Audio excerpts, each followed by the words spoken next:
If you are a word wizard, you'll want to be able to conjure up the best metaphors.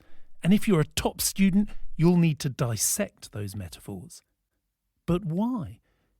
This video explains what a metaphor is and why they're so important.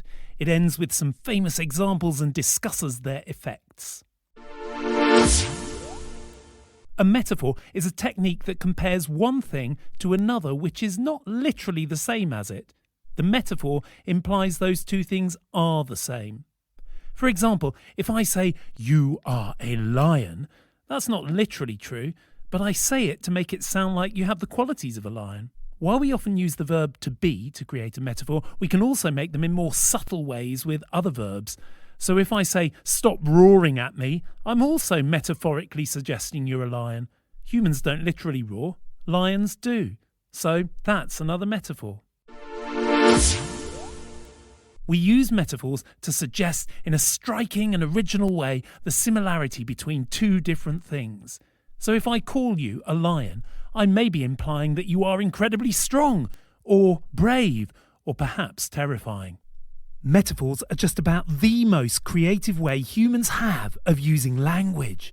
Because we use them to connect dissimilar things, we've got to use our imagination to come up with a great metaphor. Using metaphors well is a key hallmark of the very best poets, the most imaginative minds.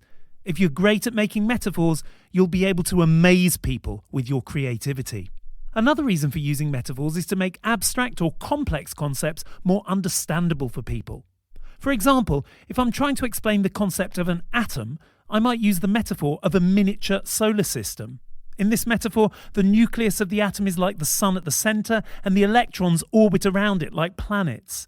This comparison helps people visualise the structure of an atom, making it easier to understand how its parts are arranged and interact, turning a complex scientific concept into something more relatable and easier to grasp.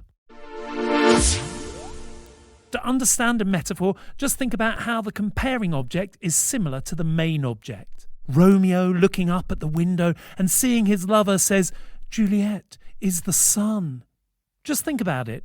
The sun gives light, warmth, and life to living things. He's implying that she makes him feel alive, and perhaps that she can give him the warmth he needs to survive. Or what about Emily Dickinson's famous "Hope is the thing with feathers"? This wonderful image implies that hope is like a bird. It suggests that hope is light and uplifting. Just as a bird can fly above the world, hope offers resilience, even in difficult times. But it's also fragile as feathers are. It can be easily damaged and must be cherished carefully. If you want to understand a metaphor, just meld the comparing object to the main object and see what the appropriate comparisons are. Have fun creating and dissecting your metaphors, and I'll see you for the next video in Rhetoric with Robin.